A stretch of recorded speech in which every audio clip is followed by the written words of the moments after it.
Watch this topic in Hindi. Skip the video to 3 minutes and 10 seconds. Hello everyone. Welcome to another episode of Legal Update.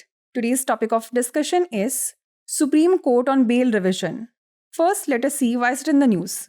Recently, in case of Amarjeet Singh Dhillon vs State NCT of Delhi, the Supreme Court made an order and notified to consider whether a revision under Section 397 of CRPC is maintainable against an order granting default bail under subsection 2 of Section 167 of CRPC. Let's look at the background of the case. The principal district and sessions judge had initially granted default bail to the accused under subsection 2 of Section 167 of CRPC, and this order was subsequently challenged. The Delhi High Court further upheld the decision of the principal district and sessions judge upon hearing counsels appeared for the petitioner stating that the grant of statutory bail cannot be considered as an interlocutory order. This order led to the present legal challenge through a special leave petition in Supreme Court. The Supreme Court issued a notice to the state and directed the prosecution not to arrest the accused until further orders, while taking into considerations upon the question on revision on maintainability of default bail. The court's observation was as follows. The vacation bench of Justice Sanjay Kumar and Justice Augustine George Massey observed that the issue for consideration in this case is whether a revision under Section 397 of the Code of Criminal Procedure 1973 would be maintainable against a default bail order passed under subsection 2 of Section 167 of CRPC. Further stating that there appears to be no decision by Supreme Court on this issue, though there are several judgments of the High Courts.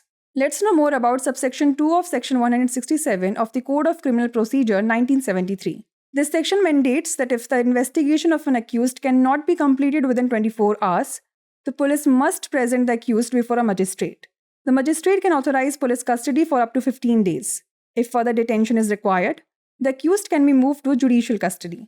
If the investigation remains incomplete after 60 days or 90 days, the accused is entitled to bail upon furnishing bonds. This provision ensures that the accused are not held indefinitely without formal charges. Let's now discuss a case law related to it. Uday Mohan Lal Acharya vs State of Maharashtra 2001. In this case, the Supreme Court of India affirmed that under subsection 2 of Section 167 of the CRPC, an accused is entitled to bail if the charge sheet is not filed within 60 or 90 days, depending on the offence. The court ruled that this provision is mandatory and the right to default bail arises automatically once the investigation period expires. Before we wrap up, here's a question for you. Under subsection 2 of Section 167 of the Code of Criminal Procedure 1973, what is the maximum period for which an accused can be detained in custody without a charge sheet being filed for offences punishable with death, life imprisonment, or a term of not less than 10 years? 30 days, 60 days, 90 days, or 120 days? Send the answer to this question in the comment section. Like, share and subscribe for more such content. नमस्कार, legal update programme में आपका स्वागत है। आज हमारी चर्चा का विषय है जमानत रिवीजन पर सुप्रीम कोर्ट। सबसे पहले जान लेते हैं यह चर्चा में क्यों है। हाल ही में अमरजीत सिंह ढिल्लों बनाम दिल्ली राज्य एनसीटी के मामले में सुप्रीम कोर्ट ने एक आदेश दिया और इस बात पर विचार करने के लिए अधिसूचित किया कि क्या सीआरपीसी की धारा 397 के तहत रिवीजन सीआरपीसी की धारा 167 की उपधारा 2 के तहत डिफॉल्ट जमानत देने के आदेश के खिलाफ बनाए रखा जा सकता है। आइए जान लेते हैं मामले की पृष्ठभूमि। प्रधान जिला एवं सत्र न्यायाधीश ने प्रारंभ में आरोपी को दंड प्रक्रिया संहिता की धारा 167 की उपधारा 2 के तहत जमानत दे दी थी और बाद में इस आदेश को चुनौती दी गई थी। दिल्ली उच्च न्यायालय ने याचिकाकर्ता के वकीलों की दलीलें सुनने के बाद प्रधान जिला एवं सत्र न्यायाधीश के फैसले को बरकरार रखा, जिसमें कहा गया था कि वैधानिक जमानत देने को अंतरिम आदेश नहीं माना जा सकता। इस आदेश के परिणाम स्वरूप सर्वोच्च न्यायालय ने विशेष अनुमति याचिका के माध्यम से वर्तमान कानूनी चुनौती सामने आई। सर्वोच्च न्यायालय ने राज्य को नोटिस जारी किया और अभियोजन पक्ष को निर्देश दिया कि वह अग्रिम आदेश तक आरोपी को गिरफ्तार न करे, साथ ही डिफॉल्ट जमानत की स्वीकार्यता पर संशोधन के प्रश्न पर भी विचार करें।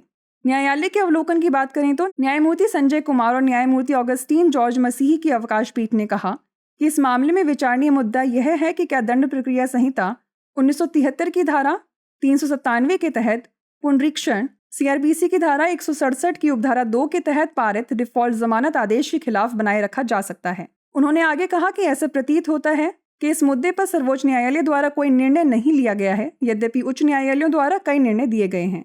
चलिए जान लेते हैं दंड प्रक्रिया संहिता 1973 की धारा 167 की उपधारा 2 के बारे में।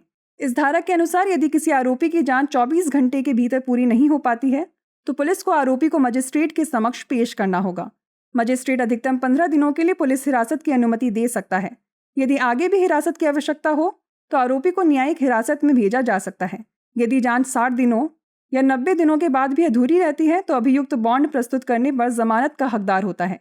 यह प्रावधान यह सुनिश्चित करता है कि अभियुक्त को औपचारिक आरोपों के बिना अनिश्चित काल तक हिरासत में नहीं रखा जाएगा।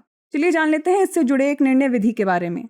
उदय मोहन लाल आचार्य बना महाराष्ट्र राज्य 2001। इस मामले में भारत के सर्वोच्च न्यायालय ने पुष्टि की कि सीआरपीसी की धारा 167 की उपधारा 2 के तहत यदि अपराध के आधार पर 60 या 90 दिनों के भीतर आरोप पत्र दाखिल नहीं किया जाता है तो आरोपी जमानत का हकदार है। न्यायालय ने फैसला सुनाया कि यह प्रावधान अनिवार्य है और जांच अवधि समाप्त होने के बाद डिफॉल्ट जमानत का अधिकार स्वतः ही उत्पन्न हो जाता है। आइए अब नोट कर लेते हैं अभ्यास प्रश्न। दंड प्रक्रिया संहिता 1973 की धारा 167 की उपधारा 2 के तहत मृत्युदंड, आजीवन कारावास या कम से कम 10 वर्ष की अवधि से दंडनीय अपराधों के लिए किसी अभियुक्त को आरोप पत्र दायर किए बिना अधिकतम कितनी अवधि तक हिरासत में रखा जा सकता है? 30 दिन, 60 दिन, 90 दिन या 120 दिन? इसका उत्तर हमें कमेंट सेक्शन में जरूर भेजिएगा। ऐसी और वीडियोस देखने के लिए लाइक, शेयर और सब्सक्राइब करना ना भूलें। धन्यवाद।